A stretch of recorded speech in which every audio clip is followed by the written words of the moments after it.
ओम अज्ञानतिमिरान्धस्य ज्ञानाञ्जनशलाकया चक्षुरुन्मीलितं येन तस्मै श्रीगुरवे नमः।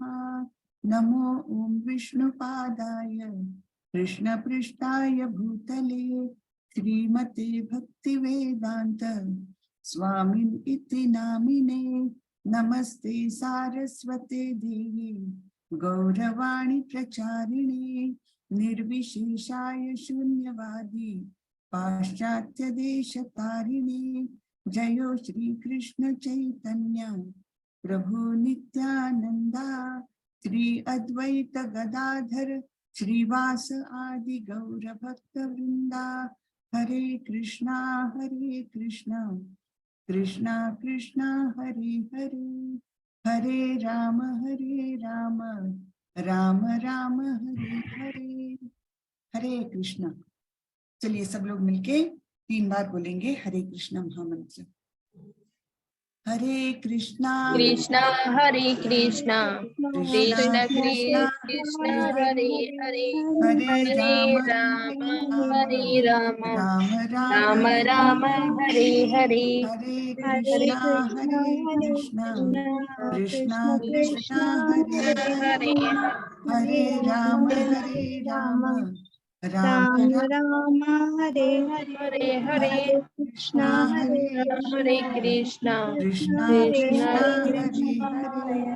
हरे हरे राम राम हरे राम राम राम हरे हरे।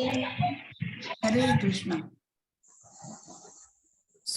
आज का अध्याय है 14वां। इसका नाम है 3 गुण विभाग योग। 3 गुणों के बारे में हम जानने वाले हैं। प्रकृति के 3 गुण, ऐसा भी इसका नाम है।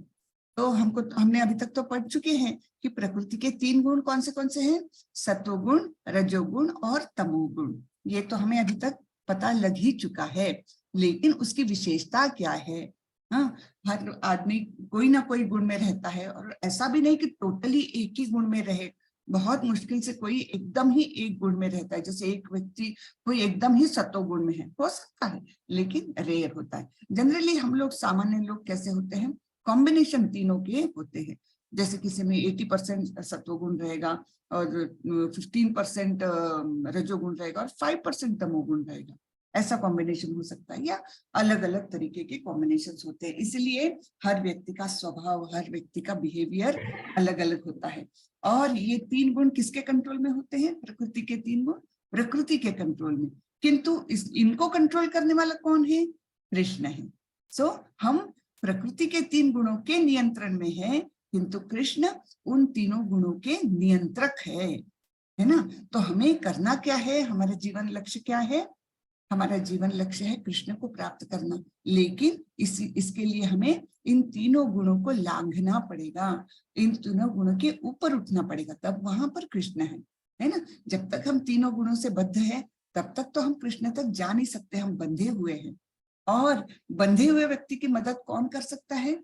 जो बंधन से मुक्त है ना। बंधे हुए व्यक्ति की मदद बंधा हुए व्यक्ति नहीं कर सकता। कौन कर सकता है मदद?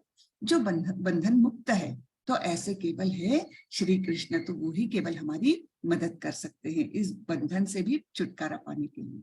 ठीक है, चलिए हम देखते हैं क्या हो रहा है। अब ये भी अध्याय देखो, भगवान जी स्वयं चालू कर रहे हैं। हाँ, यानी ये फिर से बहुत महत्वपूर्ण। कुछ अध्याय स्वयं भगवान चालू करते हैं, कुछ अध्यायों में अर्जुन प्रश्न पूछ करके नया अध्याय चालू होता है। तो यहाँ पर भगवान स्वयं चालू कर रहे हैं। श्री भगवान उवाच परम भूय परम प्रवक्ष्यामि ज्ञानानां ज्ञानमुत्तमं यज्ञात्वा मुनयः सर्वे पराम सिद्धिमितो गताः। भगवान ने कहा, अब मैं तुमसे समस्त ज्ञानों में सर्वश्रेष्ठ इस परम ज्ञान को पुनः कहूंगा, जिसे जान लेने पर समस्त मुनियों ने परम सिद्धि प्राप्त की है। ठीक है, इस ज्ञान को जान लेने पर समस्त मुनियों ने परम सिद्धि प्राप्त की है।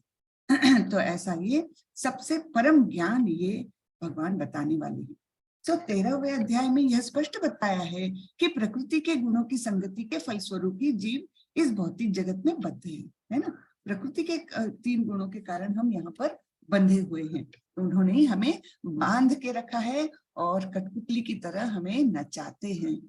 तो अब इस अध्याय में भगवान स्वयं बताते हैं कि वे प्रकृति के गुण कौन कौन से हैं, वे किस प्रकार क्रिया करते हैं, किस तरह बांधते हैं और किस प्रकार मोक्ष भी प्रदान करते हैं। इस अध्याय में जिस ज्ञान का प्रकाश किया गया है उसे अन्य पूर्व अध्यायों में दिए गए ज्ञान से श्रेष्ठ बताया गया है। इस ज्ञान को प्राप्त करके अनेक मुनियों ने सिद्धि प्राप्त की है और वैकुंठ लोक के भागी हुए हैं। अब भगवान उसी ज्ञान को और अच्छे ढंग से बताने जा रहे हैं।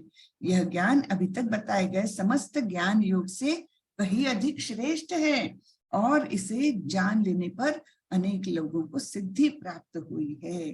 तो इतना ये महत्वपूर्ण है। तो यहाँ पर भगवान हमें क्या बताने वाले हैं, प्रकृति के गुण कौन कौन से हैं, वे किस प्रकार क्रिया करते हैं, किस तरह बांधते हैं और किस तरह मोक्ष भी प्रदान करते हैं। ठीक है, तो हम देखते हैं ये ज्ञान क्या है। तो आगे भगवान बोलते हैं, इस ज्ञान में स्थिर होकर मनुष्य मेरी जैसी दिव्य प्रकृति यानी स्वभाव को प्राप्त कर सकता है। इस प्रकार स्थित हो जाने पर वह न तो सृष्टि के समय उत्पन्न होता है और न प्रलय के समय विचलित होता है। सृष्टि के समय न तो वो उत्पन्न होता है और न प्रलय के समय वो विचलित होता है। जैसे हमने देखा भौतिक जगत का सृजन कब होता है और विनष्ट कब होते हैं, जब ब्रह्मा जी का दिन निकलता है तो प्रकृति का वे सृजन करते हैं, भौतिक प्रकृति का, और जब ब्रह्मा जी की रात होती है तो वो विनष्ट हो जाती है। लेकिन भगवान जी क्या बोल रहे हैं, सृष्टि के समय वो उत्पन्न भी नहीं होता, प्रलय के साथ विचलित भी नहीं होता। यानी क्या, यानी वो भौतिक जगत में रहता ही नहीं है। यानी क्या, वो भगवान जी के धाम में रहता है ना। तो इस प्रकार यहाँ पर ज्ञान के बारे में हम देखने वाले हैं। सर्वयोनिषु कौन्तेय मूर्तयः संभवन्ति यः तासां ब्रह्म महद्योनिर् अहम बीज प्रदः पिता। हे कुंती पुत्र, तुम यह समझ लो कि समस्त प्रकार की जीव योनियां इस भौतिक प्रकृति में जन्म द्वारा संभव है और मैं उनका बीज प्रदाता पिता हूँ। यहाँ पर कौन दिखाया है, समस्त प्रकार की जीव योनियां इस भौतिक प्रकृति में जन्म द्वारा संभव है।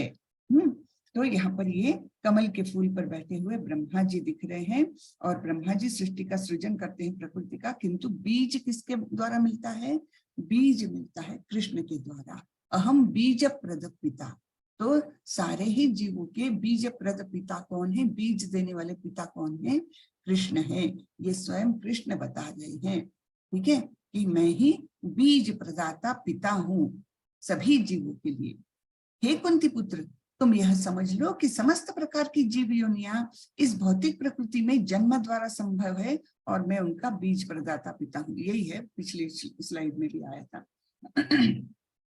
आगे भगवान बोलते हैं, सत्वम रजस्तम इति गुणाः प्रकृति संभवः निबध्नाति महाबाहो देहे देहिनम् अव्ययम्। भौतिक प्रकृति 3 गुणों से युक्त है। ये है सतोगुण, रजोगुण और तमोगुण। हे महाबाहु अर्जुन, जब शाश्वत जीव प्रकृति के संसर्ग में आता है तो वह इन गुणों से बंध जाता है।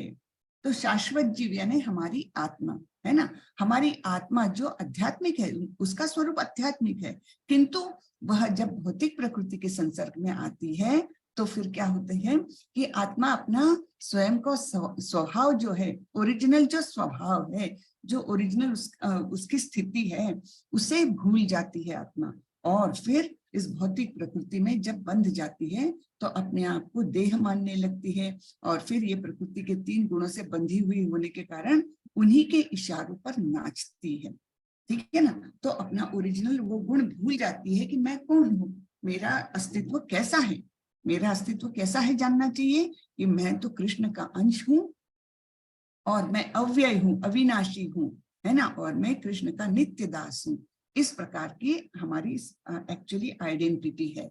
लेकिन हम इस देह के अंदर बंध जाते हैं तो फिर क्या होता है, देह को ही हम अपना अस्तित्व आइडेंटिटी मानने लगते हैं और फिर जो प्रकृति हम पर क्रिया करती है, अलग अलग गुणों से हमें बांधती है, तो उसी के अनुसार हमारा वर्तन होने लगता है, वही हमारा बिहेवियर होने लगता है और उसी को हम सच्चाई मानने लगते हैं। ठीक है, आगे बढ़ते हैं। तत्र सत्वं निर्मलत्वा प्रकाशकमनामयं सुख संगेन बध्नाति ज्ञान संगेन चानघ। हे निष्पाप, अनघ यानी निष्पाप होता है, ज्ञान संगेन च अनघ, तो अनघ यानी निष्पाप। किसको बोल रहे हैं कृष्ण निष्पाप? अर्जुन को, क्योंकि अर्जुन इतने शुद्ध व्यक्ति है कि उनको अपने शत्रुओं पर भी दया आई है ना, तो बहुत ही शुद्ध उनका कैरेक्टर है, उनका स्वभाव है, तो इसलिए उसे निष्पाप कहा जा रहा है कृष्ण के द्वारा। तो हे निष्पाप, सत्वगुण अन्य गुणों की अपेक्षा अधिक शुद्ध होने के कारण प्रकाश प्रदान करने वाला है और मनुष्य को सारे पाप कर्मों से मुक्त करने वाला है। ठीक है, प्रकाश प्रदान करने वाला है। प्रकाश किसका रहता है? ज्ञान का, है ना। अंधकार को कंपेयर किया जाता है अज्ञान से और प्रकाश को कंपेयर किया जाता है ज्ञान से, है ना। तो अन्य गुणों की अपेक्षा है तो बंधन में ही, फिर भी दूसरों से बेटर। जैसे कारागृह में, जेल में अलग अलग वो होते हैं ना categories, A grade prisoner, B grade prisoner, C grade prisoner, ऐसा होता है ना। तो जेल में तो है, लेकिन उसमें सबसे बेटर सुविधाएं किसको मिल रही है? ए ग्रेड कैदी को ज्यादा सुविधाएं मिल रही। या हम ऐसे कंपेयर कर सकते कि एक लोहे का पिंजरा है, एक चांदी का पिंजरा है और एक सोने का पिंजरा है तो पिंजरे ही, किंतु वो सोने का पिंजरा है तो उसको महत्व अलग है और वो फिर शुद्ध सत्व के पास है। सत्व गुण शुद्ध सत्व के पास में है, नियरर टू शुद्ध सत्व।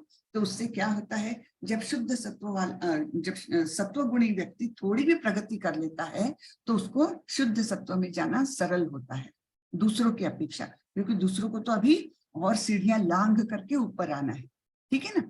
तो क्या बोल रहे हैं, सत्व गुण अन्य गुणों की अपेक्षा अधिक शुद्ध होने के कारण प्रकाश प्रदान करने वाला है और मनुष्य को सारे पाप कर्मों से मुक्त करने वाला है। जो लोग इस गुण में स्थित होते हैं वे सुख तथा ज्ञान के भाव से बंध जाते हैं। यानी बंधे हुए तो है, किंतु कौन सी चीजों से बंधे हैं? सुख का भाव और ज्ञान, है ना। तो ऐसे लोग क्या होते हैं, इनको पढ़ाई लिखाई में रुचि रहती है और एक प्रकार की संतुष्टि भी रहती है और वो जानते हैं कि मैं इन तमोगुणी और रजोगुणी व्यक्तियों से मैं ऊंचे स्थान पर हूं, तो अपने आप को वो एक हायर पोजीशन पर मानते हैं और वो अपने आप को सुखी मानते हैं। ऐसे लोगों को अगर हम पूछते हैं ना, कभी कभी किसी से मुलाकात होगी तो आप भी पूछना, ऐसे व्यक्ति को जो संपन्नता है, उसके पास ज्ञानी है, तो ऐसे लोग क्या बोलते हैं, मैं तो, मुझे अगर अगला जन्म ऐसा ही मिला ना तब भी चलेगा, ऐसे ही अगर मुझे 100 जन्म भी मिले ना तो भी चलेंगे। मैं खुद ऐसे व्यक्तियों से मिल चुकी हूँ, वो लोग खुद बोलते हैं कि कोई बात नहीं, मैं तो इस जीवन में इतना संतुष्ट हूँ कि ऐसा ही जीवन मुझे बार बार भी मिले तो मैं बहुत सुखी हूँ। लेकिन ये नहीं जानते कि वो भी तो पिंजरा ही है, तो पिंजरे के बाहर मुक्ति है भाई, वो सोने का ही सही लेकिन पिंजरा तो है ना।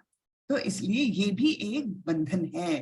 तो सुख और ज्ञान के भाव से वे बंधे हुए रहते हैं। आगे देखते हैं। रजो रागात्मकम विद्धि तृष्णा संग समुद्भवम तन्निबध्नाति कौन्तेय कर्म संगेन देहिनम। हे कुंती पुत्र, रजोगुण की उत्पत्ति असीम आकांक्षाओं तथा तृष्णाओं से होती है और इसी के कारण यह देवधारी जीव सकाम कर्मों से बंध जाता है। तो उसकी क्या स्पेशलिटी है?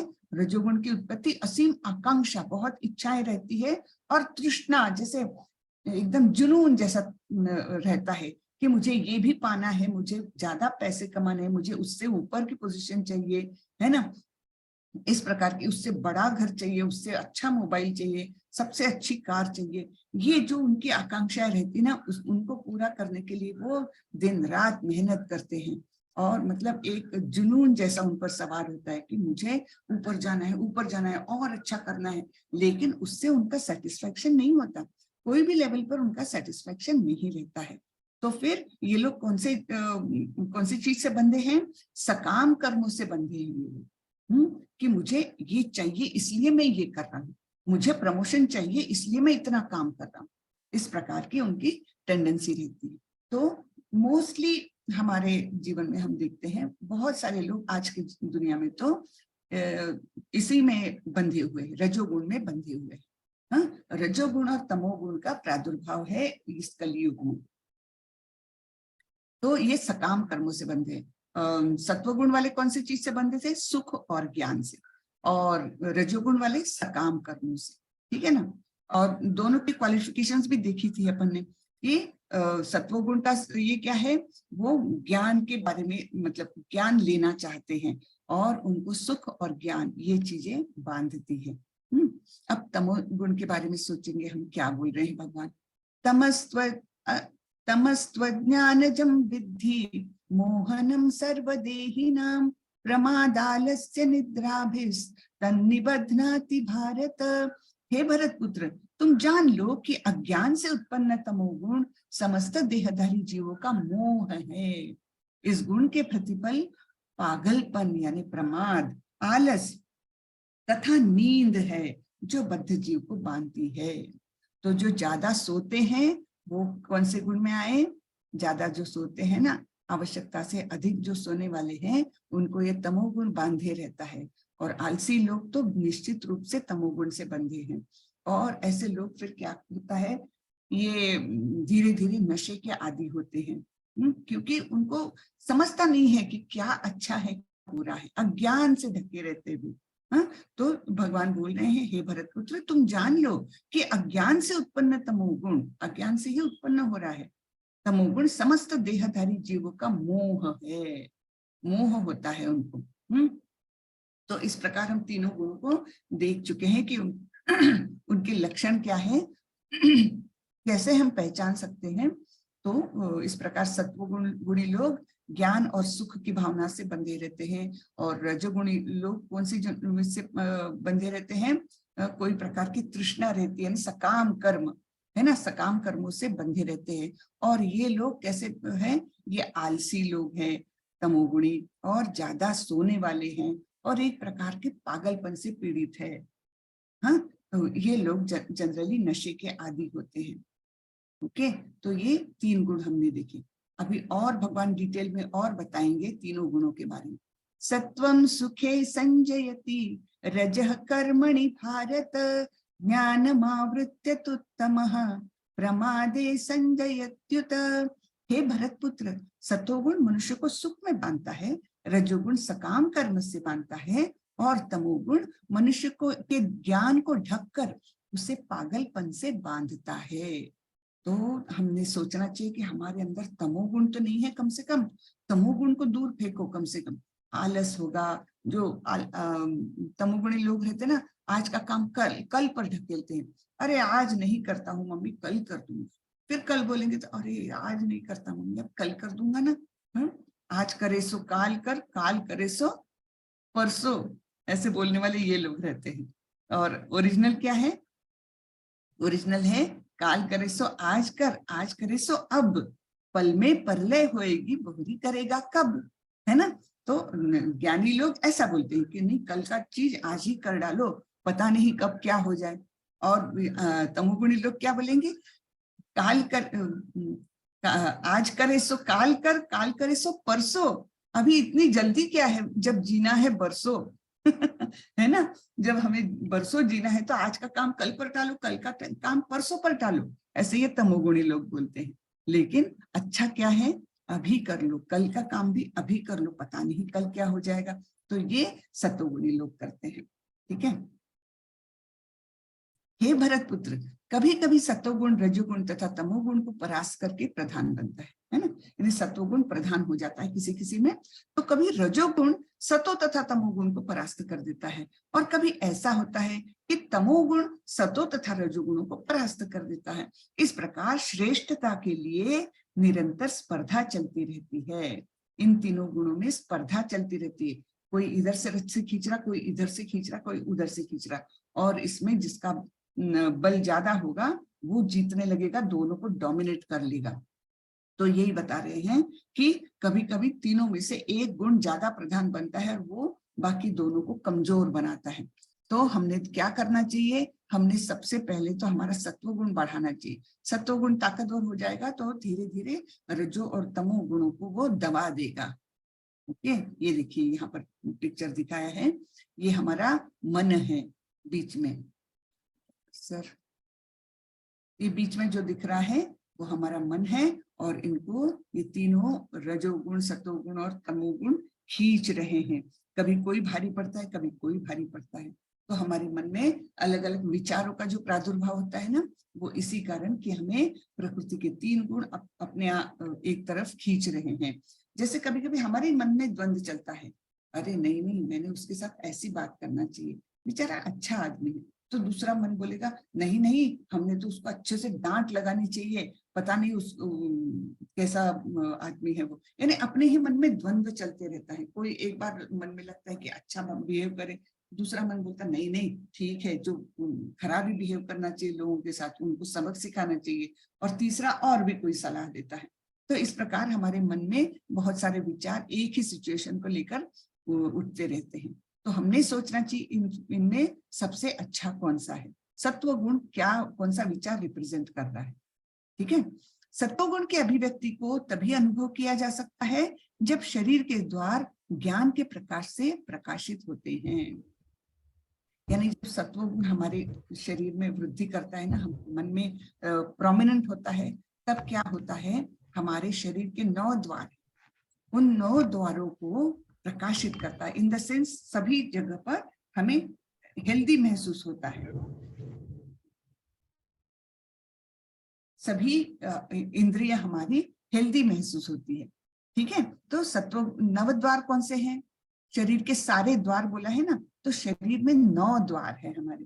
कौन से 9 द्वार है, 2 कान के छिद्र है, हाँ, 2 नथुने हैं, 4 हो गए, 1 मुंह है, 5 हो गया, और 2 आंखें भी है, हाँ, 2 आंखें 7 हो गए, और 1 है हमारा जननेंद्रिय, और 1 है हमारी गुदा द्वार। तो ऐसे करके ये 9 द्वार होते हैं। तो सत्वगुण की अभिव्यक्ति को तभी अनुभव किया जा सकता है जब शरीर के सारे ही द्वार, यानी ये 9 द्वार ज्ञान के प्रकाश से प्रकाशित होते हैं। यानी एक तो सत्वगुण में रहेंगे सारे ही इंद्रिय, और हमारे कंट्रोल में भी रहेंगे, और वैसा हम महसूस भी कर सकते हैं कि हम सत्वगुणी हैं। तो एक प्रकार की हेल्थ हमारी अच्छी रहती है। क्यों? क्योंकि जो बीपी और शुगर का जो प्रॉब्लम है ना, बहुत सारी हमारी बीमारियां जो है ना, वो मन से ही उत्पन्न होती है। ये अभी प्रूव भी हो चुका है कि जो जितना शांत रहता है, बैलेंस्ड रहता है, उसको उतनी बीमारियां कम होती है। नहीं तो बहुत तड़तड़ चिड़चिड़ करने वाले, गुस्सा होने वाले व्यक्ति निश्चित रूप से बीपी के शिकार हो जाते हैं, ब्लड प्रेशर के, और ऐसे ही व्यक्ति फिर शुगर के भी शिकार हो जाते हैं, शुगर की बीमारी लग जाती है। तो अगर हम मेंटली एकदम बैलेंस्ड है, सुख का अनुभव करते हैं मन में, तो हमारे सारे ही शरीर पर उसका प्रभाव दिखता है। आगे बढ़ते हैं। हे भरतवंशियों में प्रमुख, जब रजोगुण में वृद्धि हो जाती है तो अत्यधिक आसक्ति, सकाम कर्म, गहन उद्यम तथा अनियंत्रित इच्छा एवं लालसा के लक्षण प्रकट होते हैं। क्या क्या लक्षण होते हैं इसके?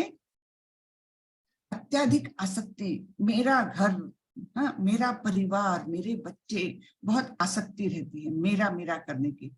और फिर गहन उद्यम, ये लोग बहुत काम करते हैं। क्यों काम करते हैं? क्योंकि उनको प्राप्ति चाहिए अलग, यानी सकाम कर्म, मैं काम कर रहा हूँ क्योंकि मुझे प्रमोशन चाहिए, मेरे बॉस की नजर मुझ पर आनी चाहिए, मैं सबसे प्रोमिनेंट रहना चाहिए ऑफिस में। तो इसके लिए वे बहुत ज्यादा काम करते हैं। हाँ, और अनियंत्रित इच्छा, यानी आज नई कार ली, 2 दिन बाद उनके मन में आएगा, अरे वो दूसरा मॉडल लेना था मैंने, हाँ, ऐसा उनके मन में आएगा। तो इच्छाओं का उनके अंत ही नहीं होता। और लालसा के लक्षण भी प्रकट होते हैं, लालच भी रहता है उनको। तो इस प्रकार से ये रजोगुणी लोग रहते हैं। जब तमोगुण में वृद्धि हो जाती है तो हे कुरुपुत्र, अंधेरा, जड़ता, प्रमत्तता तथा मोह का प्राकट्य होता है। ये ऐसे लोग एडिक्ट होते हैं। देखो यहाँ पर लिखा है ना, ऐसे लोग एडिक्ट होते। क्यों? क्योंकि वो अज्ञान में डूब जाते हैं। उनको पता नहीं है अज्ञान में कि मैंने क्या करना चाहिए, क्या करने से मेरी परिस्थिति में वृद्धि, अच्छी बढ़ोतरी हो सकती है मेरी सिचुएशन, वो उनको समझता नहीं है। वो केवल दुनिया को ब्लेम करेंगे, लेकिन अपने अंदर का आलस, जड़ता, ये सब देख नहीं पाते। केवल दुनिया को ब्लेम करेंगे, अरे मेरे पिता ने मेरे को अच्छे कॉलेज में नहीं डाला ना, इसलिए मैं फेल हो गया। इस प्रकार से दूसरों को ब्लेम करने में ये लोग माहिर होते हैं। और अंधेरा, जड़ता यानी आलस्य, हाँ, और प्रमत्तता, एक प्रकार की प्रमाद करने की, ये कि लोग बोलते हैं चोरी नहीं करना चाहिए, इनको लगता क्या हर्जा है, वो मेरे पापा के पर्स में तो पड़े हैं ना इतने पैसे, मैं ही यूटिलाइज करूं, क्या हर्जा है उसमें, हाँ मेरे ही तो पापा है। ऐसा करके वो चोरी की भी आदत लग जाती, क्योंकि उनके विचार करने का ढंग ही उनका उल्टा रहता है। तो इसके लिए वे प्रमाद करते जाते हैं, और मोह का प्राकट्य होता है, भ्रम निर्माण होता है उनके दिमाग में। तो ये तमोगुण के लक्षण है। जब कोई सतोगुण में मर जाता है तो वह शुद्ध उच्च ग्रह की ओर जाता है। ठीक है, उच्च ग्रह कौन से हैं? जैसे इंद्रलोक हुआ, चंद्रलोक, सूर्यलोक या ब्रह्मलोक, हाँ, और भी भूलोक से ऊपर वाले ग्रहों की ओर जाते हैं जो सत्वगुणी लोग होते हैं। और जब कोई रजोगुण में मरता है तो वह सकाम कर्मियों के बीच जन्म ग्रहण करता है, और जब कोई तमोगुण में मरता है तो वह पशु योनि में जन्म धारण करता है।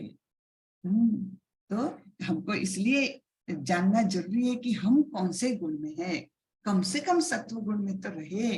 तो रजोगुण में जो मरता है वह सकाम कर्मियों के बीच जन्म लेता है। जैसे वो सकाम कर्मी रहा है तो फिर से जन्म लेगा, तो उन्हीं के बीच जन्म लेगा, और फिर से वैसे ही जीवन भर दौड़ता रहेगा। तृष्णा उसकी खत्म ही नहीं होती है, इच्छाएं आकांक्षाएं उनकी खत्म ही नहीं होती है, और वो इच्छाएं आकांक्षाएं पूरी करते करते और तृष्णा से भरे हुए इसमें ही पूरा उसका जीवन निकल जाता है, उसको कहीं सेटिस्फेक्शन नहीं होता। और तमोगुणी वो तो एकदम पशु योनि में जाता है, तो नीचे की ओर गिरता है। ठीक है, फिर कर्मणः सुकृतस्याहुः सात्विकं निर्मलं फलं रजसस्तु फलं दुःखम अज्ञानम तमसा फलम। पुण्य कर्म का फल शुद्ध होता है और सात्विक कहलाता है। अच्छे काम जो करते हैं उसका फल कैसा होता है? शुद्ध होता है और सात्विक कहलाता है।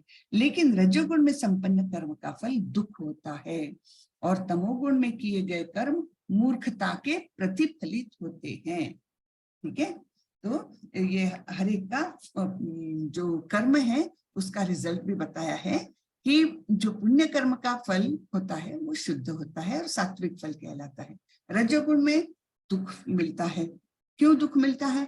क्योंकि उनकी तृष्णा और आकांक्षाएं कभी भी पूरी नहीं होती, तो जो कुछ करेंगे उसके बाद भी उनको डिससैटिस्फैक्शन रहेगा।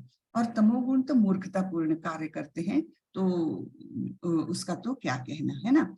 सतोगुण से वास्तविक ज्ञान उत्पन्न होता है, रजोगुण से लोभ उत्पन्न होता है, और तमोगुण से अज्ञान, प्रमाद और मोह उत्पन्न होता है। तो सत्वगुणी व्यक्ति तो ज्ञान के लिए पढ़ाई लिखाई में भी रुचि लेते हैं, तो इसके लिए उनके पास ज्ञान होता है। रजोगुण से क्या होता है? लोभ होता है, क्योंकि उनकी इच्छाएं पूरी ही नहीं होती, एक के बाद एक इच्छा आती जाती है। और तमोगुण से क्या होता है? अज्ञान, प्रमाद और मोह। ठीक है, अब यहाँ बताया है ऊर्ध्वं गच्छन्ति सत्वस्था मध्ये तिष्ठन्ति राजसः जघन्य गुणवृत्तिस्था अधो गच्छन्ति तामसः। सतोगुणी व्यक्ति क्रमशः उच्च लोकों के ऊपर जाते हैं, रजोगुणी इसी पृथ्वी लोक में रहते हैं, क्योंकि वो सकाम कर्मियों के बीच जन्म लेता है, तो सकाम कर्मी ज्यादातर भूरलोक में ही होते हैं, तो इसलिए रजोगुणी व्यक्ति फिर से भूरलोक में ही आ जाता है। और जो अत्यंत गर्हित तमोगुण में स्थित है वे नीचे नरक लोगों को जाते हैं। तो आलसी लोग, एडिक्ट लोग, है ना, और प्रमाद करने वाले लोग, ये कहाँ जाते हैं? उनको नीचे के ग्रहों पर जाना पड़ता है, जो नरक लोग होते हैं। तो यहाँ पर क्या उदाहरण दिया है? तो एक ऊंची उड़ान लेता है, एक बीच में ही रहता है, उसने टेक ऑफ लिया ही नहीं, जो रजोगुणी है, और तमोगुणी तो नीचे की ओर जाता है। ठीक है, one universe among unlimited material universe, ये हम एक यूनिवर्स बताया है, एक ब्रह्मांड बताया है बहुत सारे हैं ऐसे, इनफाइनाइट ब्रह्मांड है, करोड़ों करोड़ ब्रह्मांड है, उनमें से एक एक सैंपल के लिए हमको बताया है। ये हमने गोलोक चार्ट जब देखा था उसमें भी थोड़ा सा देखा था, ठीक है। तो यहाँ गर्भोदकशायी विष्णु है और ये हमें गर्भोदकशायी विष्णु यहाँ पर है, देखिए। और फिर इनकी नाभि से ये निकल के ब्रह्मा जी जड़ जगत यानी भौतिक जगत की सृष्टि निर्माण करते हैं। और ये सब है जो भूरलोक यहाँ बीच में बताया है मेरा कर्सर, ये भूरलोक यानी अपनी अर्थ की स्थिति है। हाँ, तो भूरलोक बीच में है, ऊपर उच्च लोक है और नीचे पाताल लोक है और उससे भी नीचे नरक है। तो यहाँ पर उच्च लोकों में क्या क्या दिखता है, ये भूरलोक, फिर ये भूवर लोक, उसके ऊपर स्वर्ग लोक, उसके ऊपर महर लोक, उसके ऊपर जनलोक, उसके ऊपर तपोलोक और सत्यलोक। यानी सत्यलोक में ब्रह्मा जी रहते हैं, ठीक है। और जनलोक में 7 जो ऋषि बताए हैं ना, सप्तर्षि, वे रहते हैं। और स्वर्गलोक में इंद्रलोक वगैरह है, हेवनली प्लैनेट्स, ठीक है। तो इस प्रकार ये हायर प्लैनेट्स हैं। और हमारा जो धरती का एरिया है, हमारी धरती अकेली नहीं है, ऐसे भी अनेक ग्रह है जो भूरलोक में आएंगे, है ना, ऐसे भी अनेक है, ठीक है। तो ये सारे ग्रह होते हैं वे सटल होते हैं, यानी क्या, सूक्ष्म सूक्ष्म होते हैं। और ये कैसे हैं, सूक्ष्म और ग्रॉस दोनों भी है इसमें। और नीचे वाले क्या है, लोअर प्लैनेट जो है वो केवल ग्रॉस है, स्थूल है। तो उसमें अतल, वितल, सुतल, तलातल, रसातल, ऐसे 7 आते हैं। हाँ, देखिए मैं पढ़ के सुनाती हूँ। अतल, वितल, सुतल, तलातल, महातल, रसातल और पाताल। ठीक है। तो पाताल यानी पितृलोक और हेलिश प्लैनेट्स बताया है। जो पाताल है, जो सबसे नीचे है ना, वो हेलिश प्लैनेट्स यानी नरक है, ठीक है। तो इस प्रकार की इसकी रचना है ये एक यूनिवर्स की। और इधर ये सारे हमारे कॉन्स्टिट्यूएंट्स है, देखो, earth, water, fire, air, ether, और उसके ऊपर mind, intelligence and false ego. ये 7 लेयर्स है इस यूनिवर्स की, ठीक है। Each covering is 10 times the diameter of the previous covering. हर एक कवरिंग बड़ी बड़ी होती जाती है। और इस प्रकार यहाँ पर क्या है, दुर्गा देवी है। दुर्गा देवी फिर सारे मतलब भौतिक जगत की कार्यकलाप देखती है ये। हाँ, इन्हीं का एक रूप माया हो जाता है अलग से, ठीक है। ये है लॉर्ड शिव जी भी इसमें है भौतिक जगत में। लेकिन ये कैसा रूप है, केवल दूध का दही बनता है वैसे ही विष्णु के शिव जी बनते हैं, ठीक है। और ये जगदंड यानी मटेरियल प्लैनेट है, ये पूरा मटेरियल प्लैनेट है। तो ये अंडे के शेप का है। और ये सब ब्रह्म संहिता में लिखा गया है, जगदंड कोटि। हाँ, एकोप्यसो रचयितुम जगदंड कोटि यच्छक्तिरस्ति जगदंड चया यदंत अंडांतरस्थ परमाणु चयांतरस्थ गोविंदम आदि पुरुषम तमहम भजामि। ऐसे ब्रह्म संहिता में लिखा गया है। तो वही बोला है कि एकोप्यसो रचयितुम, यानी आपने अकेले ने जगद अंड कोटि, करोड़ों करोड़ ऐसे अंडे के शेप के यूनिवर्स जगत बनाए हैं। ऐसे ब्रह्मा जी गोविंदम आदि पुरुषम तमहम भजामि, यानी कृष्ण की स्तुति कर रहे हैं, ठीक है। तो इस प्रकार का ये छोटा सा डिपिक्शन दिया है। जब कोई यह अच्छी तरह जान लेता है कि समस्त कार्यों में प्रकृति के तीनों गुणों के अतिरिक्त अन्य कोई करता नहीं है, और जब वह परमेश्वर को जान लेता है जो इन तीनों गुणों से परे हैं, तो वह मेरे दिव्य स्वभाव को प्राप्त होता है। तो हम यहाँ पर है ना, हमें बांधा हुआ है प्रकृति के तीनों गुणों ने। तो सभी कार्य कौन कर रहा है, एक्चुअली प्रकृति के तीनों गुणों के अलावा कोई नहीं करता है, कोई करता नहीं है। और जब ये भगवान को जान लेता है इंसान, मतलब शास्त्रों के द्वारा या गुरु के द्वारा, साधुओं के द्वारा, जब हम परमेश्वर को जान लेते हैं, तो हम क्या होता है, यहाँ से निकल के हम तीनों गुणों के ऊपर चले जाते हैं और भगवान के दिव्य स्वभाव को प्राप्त करते हैं। यानी क्या, भगवत प्राप्ति होती है हमें। तो हमारी करना क्या है, हमें गुरु, साधु और शास्त्र, इनकी शरण में जाना है और इनसे हमने भगवान के बारे में जानना है। जब हम भगवान के बारे में जानेंगे तो धीरे धीरे इन प्रकृति के तीनों गुणों का प्रभाव हम से कम कम होते जाएगा और हम ऑटोमेटिकली कहाँ जाएंगे, कृष्ण के पास जाएंगे। तो हमें गुरु, साधु और शास्त्र, इन तीनों का सहारा लेना चाहिए। जब देहधारी जीव भौतिक शरीर से संबंध इन तीनों गुणों को लांघने में समर्थ होता है तो वह जन्म, मृत्यु, बुढ़ापा तथा अनेक कष्टों से मुक्त हो सकता है और इसी जीवन में अमृत का भोग कर सकता है। इसी जीवन में भी हम अमृत का भोग कैसे कर सकते हैं, जब भौतिक जीव, देहधारी जीव भौतिक शरीर से संबंध इन तीनों गुणों को लांघने में समर्थ होता है। जब हम यही गुरु, साधु, शास्त्र के आदेशों के अनुसार कार्य करते हैं, भक्ति करते हैं, तो हमको इसी जीवन में मुक्ति प्राप्त हो सकती। कैसे? क्योंकि हम इन तीनों गुणों के प्रभाव को नष्ट कर देते हैं। यानी क्या कि हम इनके बंधन से मुक्त हो जाते हैं। तो इसलिए हम इसी जीवन में भी अमृत का भोग कर सकते हैं। ये प्रभुपाद जी का एक छोटा सा वीडियो है, हम देखेंगे। ग्रेस एसी भक्ति वेदांत स्वामी प्रभुपाद।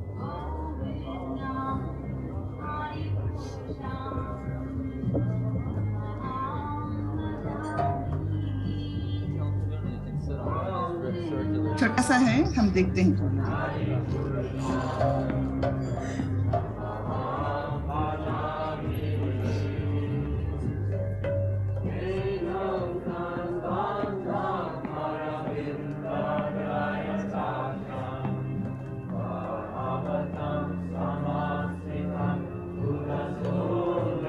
ये है प्रभुपाल जी।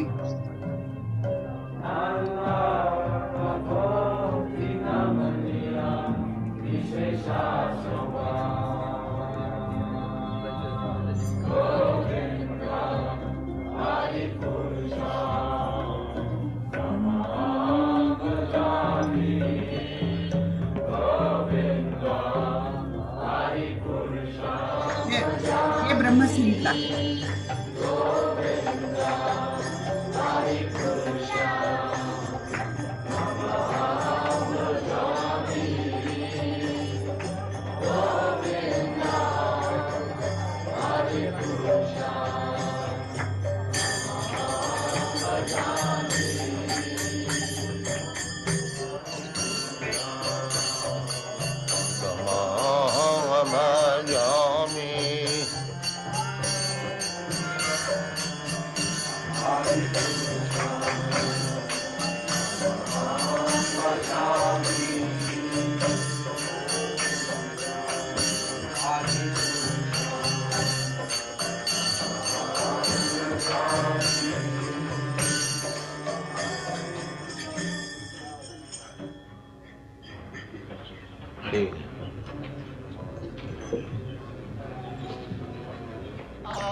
जय राधा माधव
सरस्वती भूषण प्रभुपाद की जय। अनंत कोटि वैष्णविंद की जय। नामाचार्य विशील हरिदास ठाकुर की जय। प्रेम से कहो श्री कृष्ण चैतन्य प्रभु नित्यानंद श्री अद्वैत गदाधर शिवासादि गौर भक्तविंद की जय। श्री श्री राधा कृष्ण गो गोपीनाथ श्याम कुंड राधा कुंड गिरिवर्धन की जय। वृंदावन धाम की जय। नवद्वीप धाम की जय। समवेत भक्तविंद की जय। All glories to the assembled Lord. All glories to the assembled Lord. All glories to the assembled Lord. Thank you very much.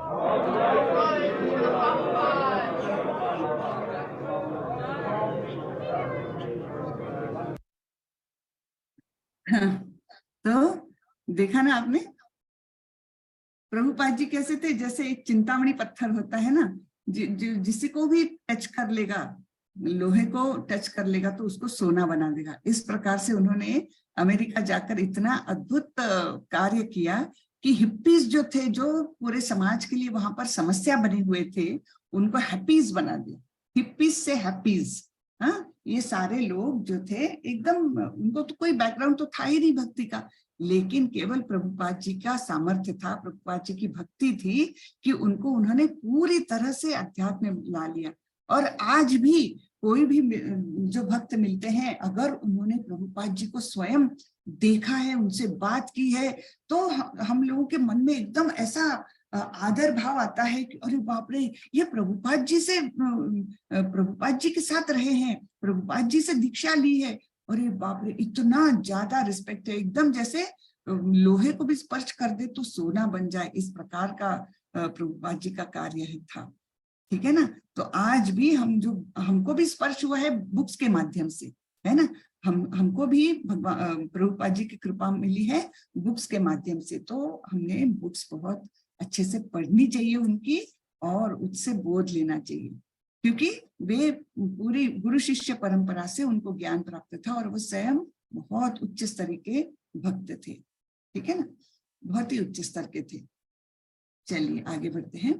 तो अर्जुन ने पूछा, जो इन तीनों गुणों से परे हैं वह किन लक्षणों द्वारा जाने जाते हैं?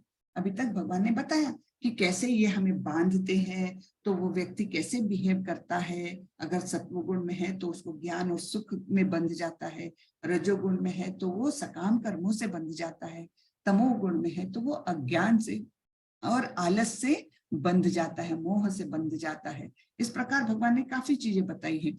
और कि मृत्यु के बाद अगर सत्वगुण में मरता है तो उच्च लोकों में जाता है, रजोगुण में मरता है तो वो वही स्थित हो जाता है, और तमोगुण में जो मरता है वो नीचे के लोकों में जाता है और उससे पशु योनि भी प्राप्त हो सकती है। तो इस प्रकार अलग अलग उन्होंने अभी तक हमको जानकारी दी है। अब अर्जुन पूछते हैं, हाँ ये तो सब समझ में आ गया मुझे, लेकिन उनके लक्षण क्या होते हैं? हम कैसे जाने कि ये व्यक्ति इन तीनों गुणों से परे हो गया है? उसका आचरण कैसा होता है और वो इस प्रकृति के गुणों को किस प्रकार लांघता है? क्या किया है उसने जो हम भी करें, है ना?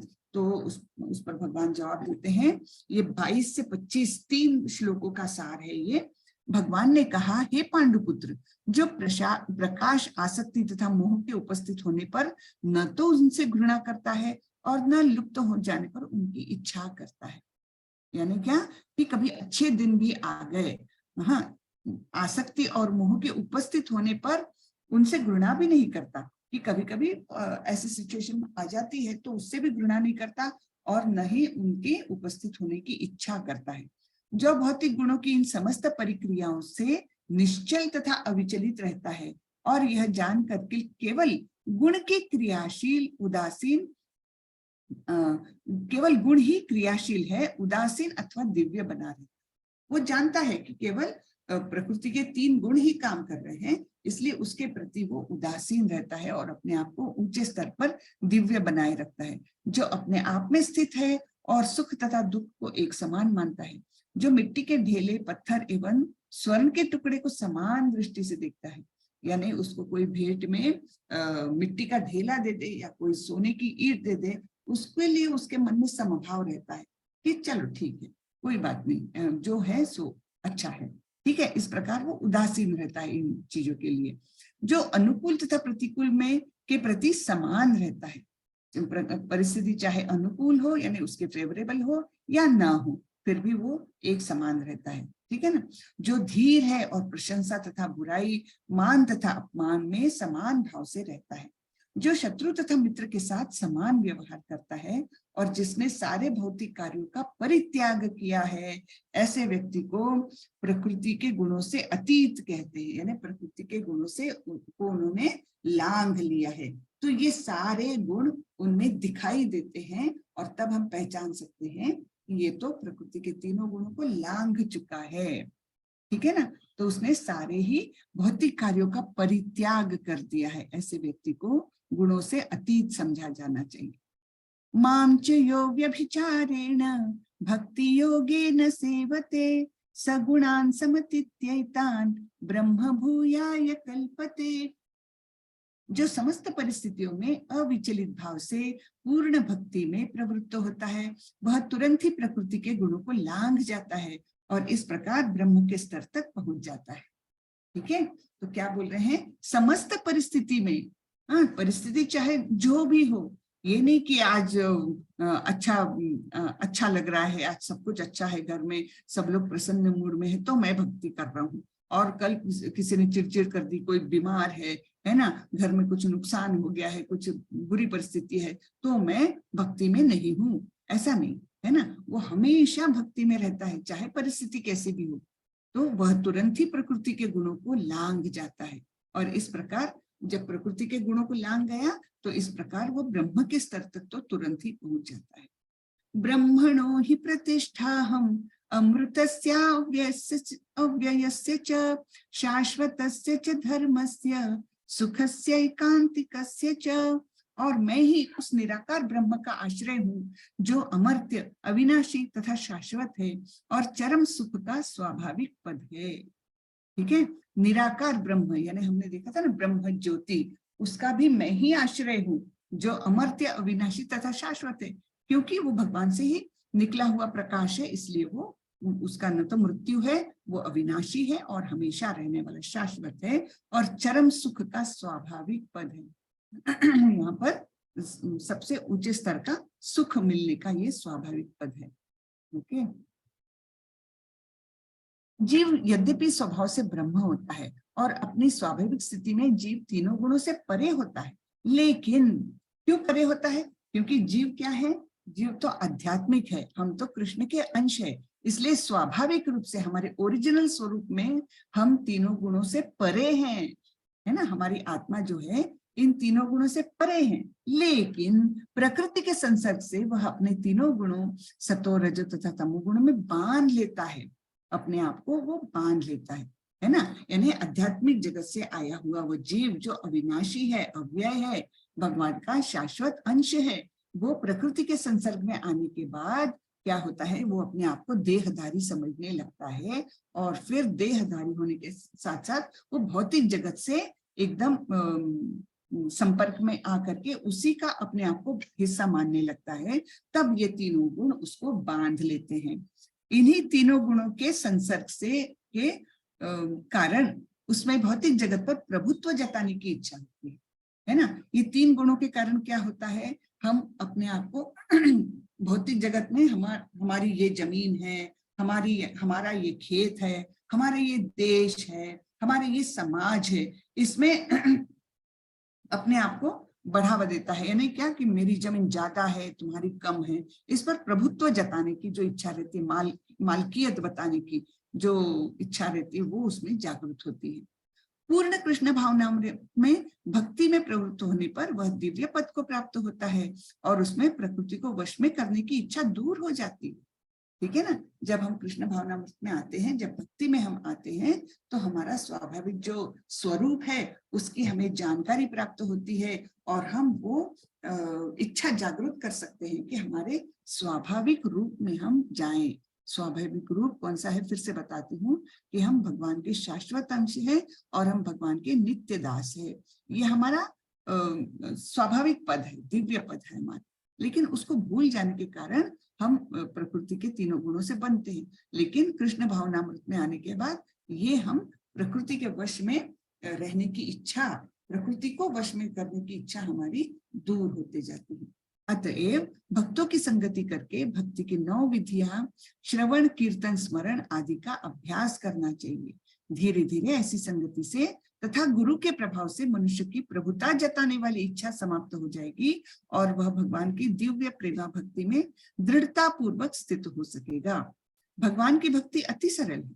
मनुष्य को चाहिए कि भगवान की सेवा में लगे, श्री विग्रह को अर्पित भोजन का उच्चिष्ट खाए, यानी प्रसाद खाए, भगवान के चरण कमलों पर चढ़ाए गए पुष्पों की सुगंध सूंघे, भगवान के लीला स्थलों का दर्शन करे, भगवान के विभिन्न कार्यकलापों और उनके भक्तों के साथ प्रेम विनियम के बारे में पढ़े, सदा हरे कृष्ण कृष्ण कृष्ण हरे हरे, हरे राम राम राम हरे हरे का अभ्यास करना चाहिए।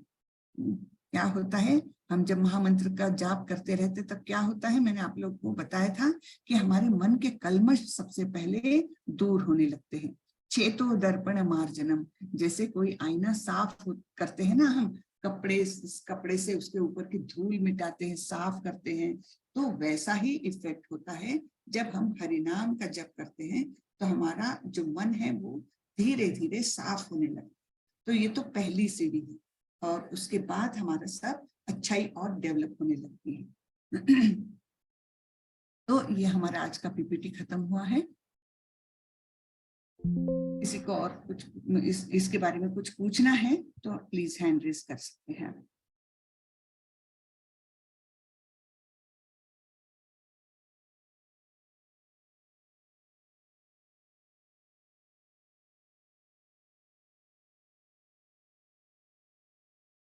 किसी ने लिखा है, शिवम प्रभु ने लिखा है, बहुत आनंद आया है प्रभुपाद जी के दर्शन करके और प्रभु की स्तुति कर सुन के।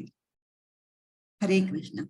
प्रभुपाद जी का वाकई में आप लोग लेक्चर सुनेंगे ना तो इतने सिंपल चीजें बताते हैं, लेकिन बहुत अद्भुत उनका इफेक्ट बहुत होता है। क्यों इफेक्ट होता है?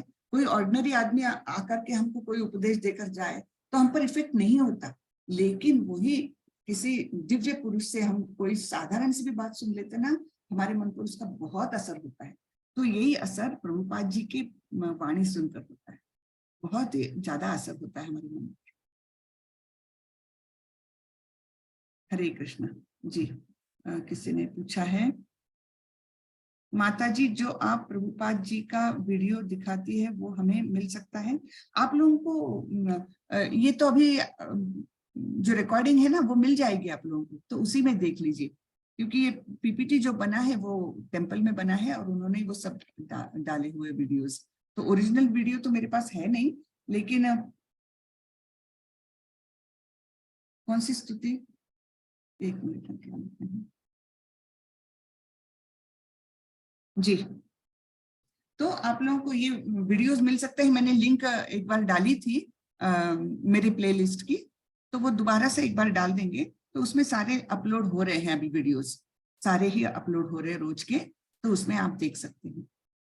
और प्रभुपाद जी का बहुत जगह पर आपको वीडियोस मिल सकते हैं, यूट्यूब पर जाएंगे ना तो उसमें भी बहुत सारे हैं, और prabhupadwani.org पर भी बहुत सारे हैं, prabhupadwani.org पर है, तो उसमें भी आप देख सकते हैं।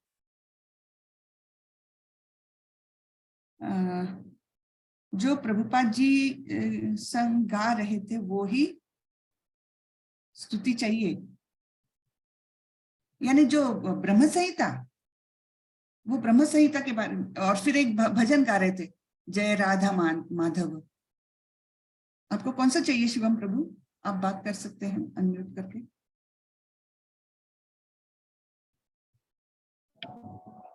हरे कृष्णा माता जी। हरे कृष्णा शिवम प्रभु, बोलिए।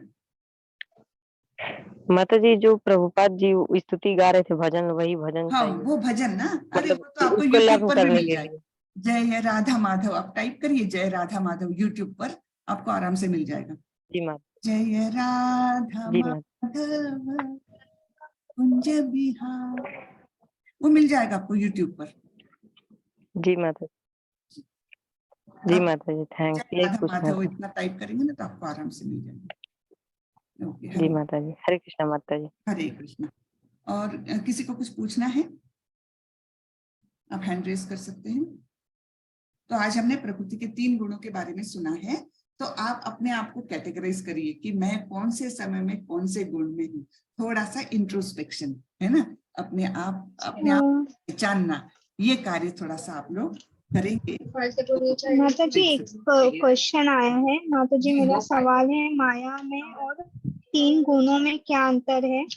और एक और क्वेश्चन है, स्कूल में फ्रेंड सर्कल फिल्म शॉर्ट्स और कई के बारे में बातें है तो बताते हैं तो उसे संगति का प्रभाव पड़ता है और उन्हीं के साथ क्लास में बैठकर पढ़ना पड़ता है। तो ये 2 मतलब एक तो उनका प्रॉब्लम है नीचे वाला, और दूसरा उनका क्वेश्चन है कि माया और 3 गुणों में क्या अंतर है।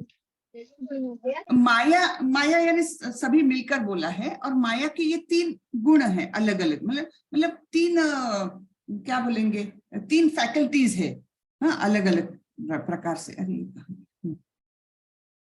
लेकिन माया एक कॉमन वर्ड लिया हुआ है। हाँ, माया में हम भ्रमित हो जाते हैं, और ये प्रकृति के 3 गुण भी वही कार्य करते हैं। ये सिर्फ 3 गुणों की कैटेगरी की हुई है, जैसे सोने का पिंजरा, और इस जैसे जेल है, जेल को हम माया बोलेंगे, और उसमें से ABC कैटेगरी है जेल की, है ना, A लेवल का कैदी, B लेवल का कैदी, उनको हम ये 3 गुण बोलेंगे। तो माया यानी सर्वव्यापी है, पूरा प्रिजन इज माया, एंड उसमें अलग अलग जो ABC टाइप के कैदी रहते हैं, वो 3 गुण, ऐसे हम समझ सकते हैं। ठीक है प्रभु। और दूसरा क्या था? हाँ, एक मिनट। हाँ माता जी दूसरा है कि स्कूल वो में मतलब फ्रेंड सर्कल। हाँ, तो ये समस्या बड़ी भारी है, मैं समझ सकती हूँ आपकी, लेकिन एक तो उनसे उस टाइप की बातें ही ना करे, रिस्पॉन्ड ना करे। जैसे कोई फिल्म की बातें करता है तो थोड़ा सा दूरी बना लीजिए, थोड़ा उनको रिस्पॉन्ड मत करिए, है ना, कि हाँ आप भी रुचि ले रहे हैं उसमें, तो कम से कम रुचि मत लीजिए। थोड़ा सा अपने दिमाग को अलग हटाइए, धीरे धीरे उनसे मतलब ऐसे दोस्तों की तलाश करें आप कि जो थोड़े से इन चीजों से हटे हुए हैं। तो एक ग्रुप ऐसा बना लीजिए जो आपके समान है, जो फिल्मों की बातें या इस तरीके की जो लूज टॉक्स होते हैं वो ना करते हो, और पढ़ाई की बातें या जो अच्छी बातें हैं वो करते हो। ऐसा एक कुछ ना कोई लोग तो होंगे, 1-2 लोग तो मिल जाएंगे, ऐसे लोगों को आप आइडेंटिफाई करें और उनसे संगति बढ़ाएं।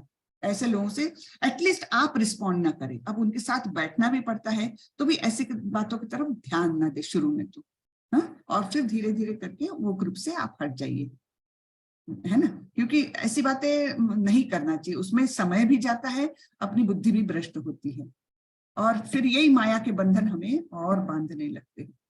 ठीक है ना, तो इन चीजों में जितना दूर हो सके, और आपको अच्छा है कम से कम आप यू कैन आइडेंटिफाई कि ये चीजें नहीं बात करना चाहिए, आप आइडेंटिफाई कर रहे हैं, ये भी बहुत अच्छी बात है। तो आप जरूर इसका समाधान आप अपने व्यवहार से निकाल सकेंगे। पहले तो ध्यान मत दीजिए और फिर धीरे धीरे उस ग्रुप से हट जाइए। ऐसे आइडेंटिफाई कीजिए दोस्त जिनको इन बातों में रुचि नहीं है, और फिर अपना अलग उनकी संगति बनाइए। हरे कृष्ण। माता जी मेरा एक सवाल है, मतलब हम जी। फ्रेंड सर्कल में तो ये दूरी बना सकते हैं, पर अगर घर में ऐसा हो तो हम उसके लिए क्या करें जिनके साथ हम दिन रात रहते हैं? हाँ, होता है ऐसा, बहुत कुछ होता है और मोस्टली सबके साथ होता है, लेकिन वो अपना थोड़ा अलग तो करना पड़ता है। उनसे मतलब ऐसा नहीं करिए कि उनको तुच्छ सोचिए या कुछ ऐसा नहीं करना है हमें कि वो लोग कुछ निचले स्तर के और हम ऊंचे स्तर के हो गए, इस प्रकार की भावना बिल्कुल नहीं आनी चाहिए। लेकिन आप अपना कर्म ध्यान से करते रहिए, उनको प्रसाद खिलाइए रोज सुबह शाम, उनके अनजाने में खिलाइए, लगे तो उनको जानने भी मत दीजिए, और प्रसाद रोज खिलाइए। धीरे धीरे धीरे परिवर्तन आता है प्रसाद खिलाने से। और थोड़ा हम भजन करेंगे, आरती करेंगे, उनके कानों में तो जाएगा, हम हरि नाम करेंगे उनके कानों में तो जाएगा। हम जोर से नहीं भी जप कर सकते, धीरे धीरे ही करिए, उसके भी वाइब्रेशंस जाते हैं, तो धीरे धीरे उनमें भी परिवर्तन आएगा। हाँ, एकदम बहुत ज्यादा नहीं आएगा, लेकिन धीरे धीरे धीरे आएगा। आप अपना काम मत छोड़िए। थोड़ा कभी कुछ कमेंट्स आपको सुनने मिलेगी कि अरे ये क्या, सुनने मिलती है, मुझे पता है जी माता जी। क्या ये तो भजन ही करते रहते, क्या थोड़े पागल ही हो गए हैं, इस टाइप के भी कमेंट्स सुनने मिलते। शांति रखिए, किसी को कोई जवाब नहीं देना, अपने मन की शांति नहीं खोना, और अपना काम करते रहना। भगवान को प्रसाद चढ़ाया हुआ उनके अनजाने में उनके खाने में मिलाइए।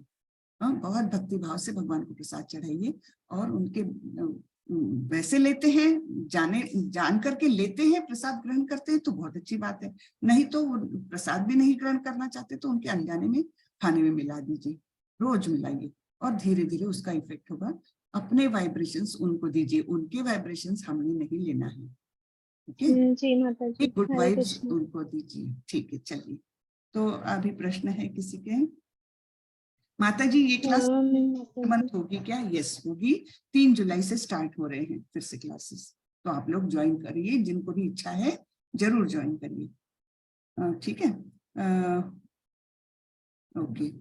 अच्छा, कल के लिए मैं एक अनाउंसमेंट करना चाहती हूँ। कल मैं ट्रैवल कर रही हूँ, तो हो सकता है मैं 7 बजे तक घर ना पहुंच पाऊँ वहां पर जहाँ जा रही हूँ, तो फिर क्लास में नहीं ले पाऊंगी। लेकिन मैं माता जी को, हमारे एडमिन को मैं फोन करके बता दूंगी, वैसा आपको मैसेज आ जाएगा। जहां तक 99% मैं लेने की कोशिश करूंगी, लेकिन फ्लाइट डिले हो गई या मैं ट्रैफिक जाम में अटक गई तो फिर मुश्किल है, इसके लिए मैं थोड़ा सा बता दे रही। तो आप लोग सब लोग व्हाट्सएप को देखते रहिएगा, और वैसे माता जी आपको खबर कर देगी। ठीक है, सुनील प्रभु कुछ पूछना है आपको? हरे कृष्णा। हरे कृष्णा माता जी। हरे कृष्णा। आज का लेक्चर बहुत ही सुंदर था। धन्यवाद प्रभु। हाँ, मुझे आपसे एक प्रश्न था, मतलब ये इससे रिलेटेड नहीं है, बट आपने एक चीज बोली थी कि भगवान के मतलब अप्रूवल के बिना एक पत्ता भी हिलता नहीं है। बिल्कुल। हाँ, तो अगर लाइक हमारे अभी के जो देख रहे हैं हम लोग, जैसे कि जो सुसाइड्स होते हैं या कोई किसी का मर्डर करता है, तो क्या हम ये बोले कि ये भी भगवान ने अप्रूव किया है? नहीं, देखो कुछ level of freedom is there, some level of freedom हम जीवात्माओं को दी हुई है, खास करके मनुष्य को दी हुई है। हर जगह पर दो रास्ते बनते हैं, ठीक है, भगवान मतलब मनुष्य के जीवन में, कि मैं ये रास्ता लूं कि ये रास्ता लूं। जो सुसाइड भी करता है उसके हाथ में है कि डिसाइड करना ये रास्ता लूं या ये रास्ता लूं। तो भगवान ये फ्रीडम देते हैं, भगवान ने उतनी फ्रीडम हमें दे रखी है। लेकिन जो बड़े बड़े काम होते हैं ना इसमें, कि हम देखते हैं कि बहुत रायट्स हो रहे हैं, ये हो रहे हैं, तो ऐसा नहीं है कि ये पूरे ही मनुष्य के निर्मित है। ये सब हमारे पाप कर्म संचित है, कलयुग तक आए हुए पाप कर्म संचित है, और इसलिए ये रायट्स वगैरह समाज में जो एकदम खराब सा वातावरण है, इसके बेस में कहीं तो भी हमारे कर्म है, ठीक है। तो वो कर्मों का अप्रूवल भगवान दे रहा है। लेकिन जो सुसाइड और नहीं सुसाइड, जैसे कोई शराब की बोतल आपके सामने ला के रखता, तुमको फ्रीडम दी हुई है आपको कि आप बोतल उठाए और शराब पिए, या आप वहां से उठ के चले जाए, ये फ्रीडम आपके पास है। तो दो रास्ते हमेशा भगवान आपके सामने ओपन रखता है। वैसे ही सुसाइड करने वाले के सामने भी दो रास्ते हमेशा ओपन है, लेकिन वो चुनता है सुसाइड का रास्ता। तो फिर क्या होता है, ये भगवान की इच्छा के अगेंस्ट है, क्योंकि भगवान ने आपको जब शरीर दिया हुआ है उसकी कुछ उम्र लिख के दी हुई है, मतलब तय है कि इतनी उम्र तक आपको, इतने वर्षों तक आपको ये शरीर साथ देना है, ये कपड़े आपके हैं। और अगर आपने वो कपड़े निकाल फेंके हैं तो फिर भगवान क्या करता है, आपको दूसरा शरीर नहीं देता उतने समय तक। तो बहुत बुरी अवस्था होती है ना। तो ये यद्यपि भगवान की इच्छा से ही सब कुछ होता है, लेकिन फिर भी मनुष्य के लिए भगवान ने हमेशा हर सिचुएशन के लिए दो रास्ते रखे हुए हैं। आप ये रास्ते से जाइए, ये रास्ते से जाइए। जैसे मैंने बताया कि नशा करना नहीं करना, पहली बार में आपके हाथ में ये डिसीजन लेना, उसके बाद वो नशा आपके ऊपर हावी हो जाता है, फिर आपके कंट्रोल में है, ठीक है। तो इस प्रकार कोई भी अच्छी बुरी मनुष्य को वो जैसे ही बुद्धि का ये दिया है ना भगवान ने, वरदान दिया है ना, वैसे ये थोड़ी सी फ्रीडम का भी वरदान दिया हुआ है। तो we have to choose the right path, है ना। ठीक है जी। मतलब जिसमें ऐड करूंगी, इसमें मतलब कृष्ण जी ने भी अर्जुन को फिर डिसाइड करने का ही मौका दिया कि आप exactly, very nice, yes yes Mansi माता जी, वेरी नाइस, है ना। ये पूरी के बाद भी 18वें अध्याय में भगवान ने ये सब उपदेश दिया है। उसके बाद अर्जुन को बोलते हैं यथेच्छसि तथा कुरु, यानी तुम्हारी जैसी इच्छा हो वैसी करो। ये पूरा, यानी इतना नहीं तो कोई बोलेगा देखा मैंने इतना सारा उपदेश दिया ना, आप मेरी बात सुनो। नहीं, भगवान ऐसे नहीं करते हैं। भगवान 18वें अध्याय में अंत में भी अर्जुन को बोलते हैं अब ये मैंने सब तुमको ज्ञान बताया है, अब तुम्हारी जैसी इच्छा हो वैसे करो अर्जुन तुम। तो ये फ्रीडम भगवान हमेशा हमें देते हैं, मनुष्य को देते हैं। प्राणियों को नहीं मिलती है फ्रीडम, लेकिन मनुष्य को जरूर से मिलती है, ठीक है। ओके, और किसी का है क्या? माता जी, जो रजोगुणी है उसको जब कुछ करने की अनकंट्रोलेबल टेम्पटेशन आती है तो उसको उस समय क्या करना चाहिए, क्योंकि कुछ भी नियंत्रण में नहीं रहता। वेरी गुड, बहुत अच्छा क्वेश्चन है। तो पहले तो उनको रजोगुण, अपना रजोगुण से उठकर सत्व गुण में आना है ना। और सत्व गुण में कैसे आया जा सकता है? सत्व गुण में आने के लिए एक तो अपना ध्यान जो है वो बाहरी भौतिक चीजों के प्रति जो है वो आकर्षण कम करके आप ज्ञान की ओर अपना आकर्षण बढ़ाए, अच्छी चीजों की ओर आकर्षण बढ़ाए, है ना। अच्छा संगीत भी सुन सकते हैं, अच्छे बुक्स पढ़ सकते हैं, अच्छे लोगों की संगति कर सकते हैं, और बाहर की चीजों के प्रति का आकर्षण धीरे धीरे कम कर सकते हैं। जब ये भौतिक चीजों का आकर्षण कम हो जाएगा तो आप सत्व गुण में आपको अपने आप को बढ़ा सकोगे। ये एकदम से नहीं होगा, लेकिन धीरे धीरे जरूर होगा। उसके लिए अच्छी किताबें, अच्छे विचार ये फायदा करते हैं, ठीक है। हाँ, तो इस प्रकार यानी अपनी इच्छाओं पर पहले कंट्रोल करना पड़ता है। हमारे भौतिक जगत और जो आध्यात्मिक जगत है उसके बीच की दूरी क्या है? ये इच्छा है। हाँ, जब हमारी इच्छा खत्म हो जाएगी, एकदम इच्छाओं पर हम काबू पा लेंगे और सारी इच्छाएं हम कृष्ण की तरफ ही डायरेक्ट करेंगे, तब हमारी ये दूरी एकदम कम हो जाएगी, जब हम आध्यात्मिक जगत तक पहुंच सकते हैं। ठीक है, तो ये इच्छाएं तो है जो हमें दूर करती है आध्यात्मिक जगत से। तो टेम्पटेशन जब होता है ना, तो उस समय मन में ये विचार करना चाहिए, ये चीज मुझे कब तक सुख देगी, है ना, कितना सुख देगी और क्या मिलेगा मुझे इससे। मैं अभी टेम्पटेशन आ रहा है, मुझे ये कपड़े मुझे खरीदना ही है, तो थोड़ा सा 2 मिनट सोचिए, क्या मुझे सच्ची में इसकी जरूरत है, क्या होगा इतना लेकर। हाँ, मुझे आवश्यकता हो तो मैं लूं, नहीं आवश्यकता तो क्यों लूं, कपड़े अलमारी में बहुत सारे पड़े हैं। ऐसे खुद को समझाने की जो क्रिया है वो अंदर ही अंदर चलती रहनी चाहिए। उसके बाद भी अगर मन करे कि नहीं नहीं अभी मुझे ढंग के कपड़े लेने हैं, जरूरत है तो जरूर लीजिए, लेकिन केवल टेम्पटेशन के कारण मत लीजिए। ठीक है ना?